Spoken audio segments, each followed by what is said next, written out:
semuanya, selamat datang di podcast Cuan Talks, tempat kita ngobrolin dunia investasi biar makin cuan.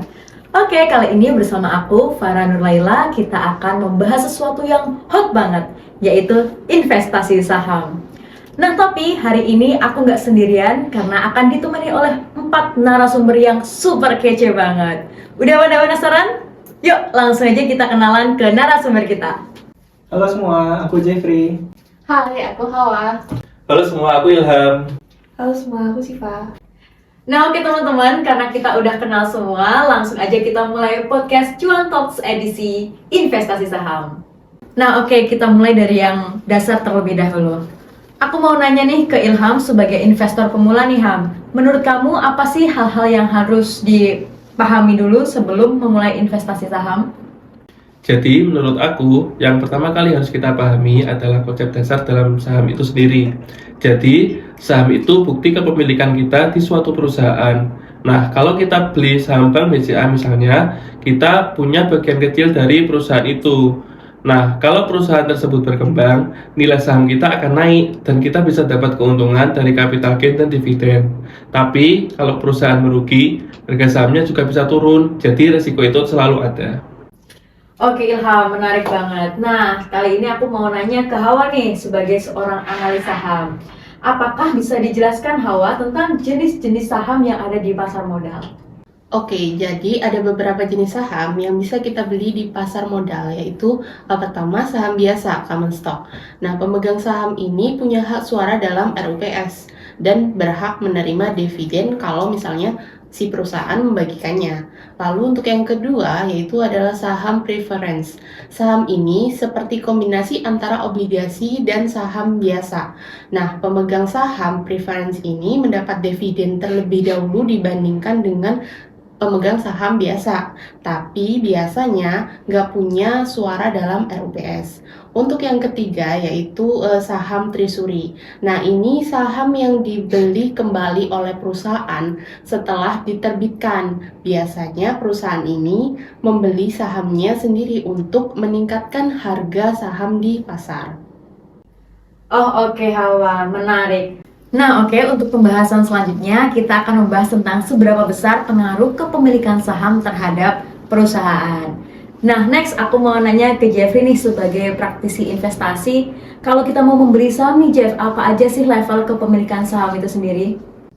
Nah, biasanya kepemilikan saham dibagi jadi 3 level utama, yaitu kurang dari 20% atau kurang signifikan, 20 hingga 50% atau pengaruh signifikan, dan lebih dari 50% atau pemilik mayoritas. Investor bisa mengendalikan perusahaan sehingga laporan keuangan harus dikonsolidasikan.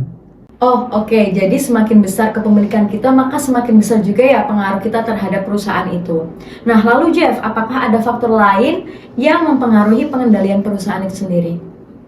Betul Farah, selain jumlah kepemilikan, ada faktor lain seperti hak suara di dewan direksi, kesepakatan kontrak, ataupun pemusatan kepemilikan mayoritas oleh pihak lain. Oh oke Jeff, paham, terima kasih. Nah untuk selanjutnya kita akan masuk ke bagian yang lebih teknis lagi ya. Aku mau nanya ke Sivana nih sebagai ahli akuntansi investasi, gimana sih perusahaan itu mencatat investasi saham mereka? Jennifer, dalam akuntansi itu ada 3 metode utama.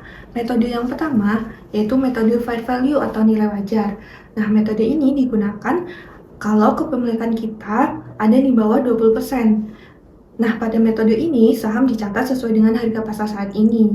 Lalu metode yang kedua yaitu metode ekuitas. Metode ini kita gunakan apabila kita punya saham antara 20-50%. Nah, pada metode ini kita mencatat investasi berdasarkan laba atau rugi dari perusahaan investi. Lalu, metode yang terakhir yaitu metode konsolidasi. Pada metode ini digunakan apabila kita punya kepemilikan saham di atas 50%, di mana laporan keuangan perusahaan investi akan digabung dengan laporan perusahaan investornya.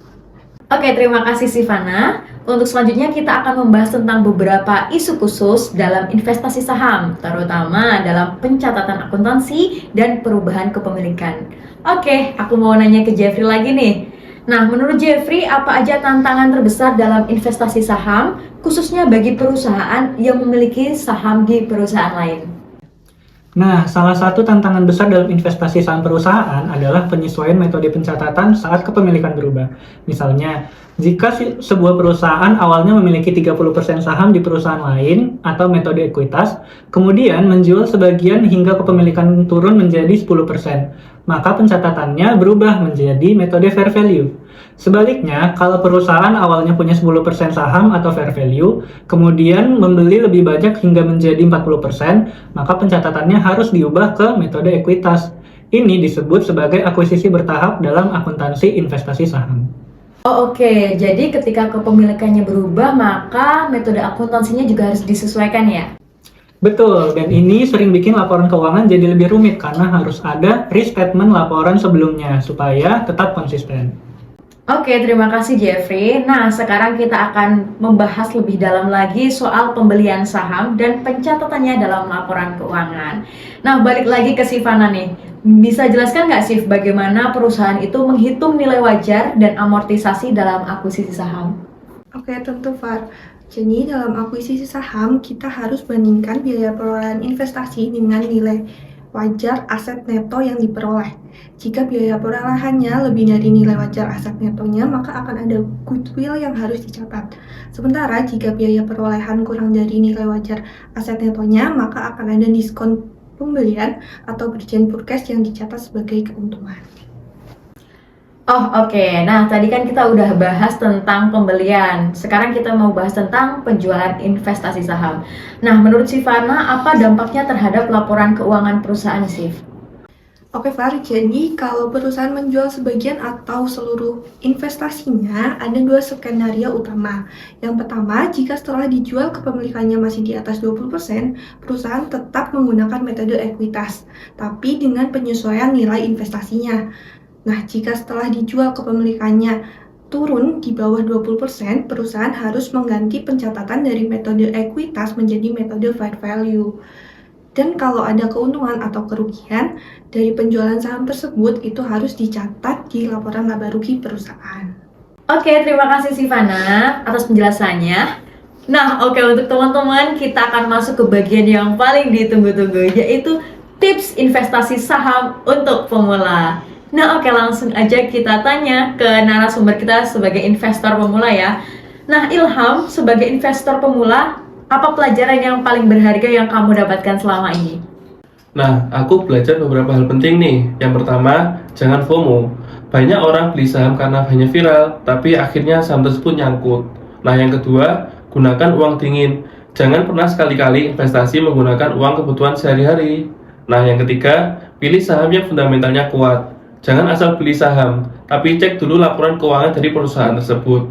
Kemudian, belajar dari kesalahan. Aku pernah nyangkut di saham gorengan, dan itu menjadi pelajaran yang mahal buatku. Oke, thank you Ilham, mantap banget. Nah, sekarang kita akan lihat dari sisi analis nih. Hawa, strategi apa yang paling cocok nih untuk pemula ketika mau memulai investasi saham? Nah, kalau untuk pemula, aku saranin memulai dari beli saham blue chip dulu. Nah, ini tuh lebih stabil dan resikonya lebih kecil. Lalu mungkin bisa menggunakan metode dollar cost average. Nah, di sini itu maksudnya beli saham secara rutin tiap bulan tanpa peduli harganya naik atau turun. Lalu untuk yang tips ketiga yaitu jangan terlalu sering melihat portofolio. Kadang kalau misalnya kita sering cek, malah kepancing panik jual rugi gitu. Nah, terima kasih Hawa, saran yang bagus banget. Nah, oke, sebelum kita tutup teman-teman, aku mau nanya terakhir kali ke Jeffrey nih. Sebagai praktisi investasi, apa pesan terakhir untuk pendengar kita nih, Jeff? Oke, kalau dari aku, jangan malas belajar. Saham itu butuh ilmu, bukan sekedar untuk ikut-ikutan saja. Yang kedua, pahami resiko. Jangan hanya lihat cuan, tetapi juga dipertimbangkan potensi kerugiannya. Kemudian yang terakhir, berpikir jangka panjang. Investasi saham bukan cara untuk kita cepat kaya, tetapi cara kita membangun kekayaan secara bertahap. Oke, thank you Jeff. Dan nggak kerasa ya teman-teman, diskusi kita hari ini benar-benar daging semua. Kita udah bahas banyak banget tentang investasi saham, mulai dari pengenalan investasi saham, jenis-jenis saham, sampai tips investasi saham untuk pemula. Nah, di sini aku pengen terima kasih banget kepada narasumber kita yang super kece banget, kepada Jeffrey, kepada Hawa, kepada Ilham, dan juga kepada Sivana.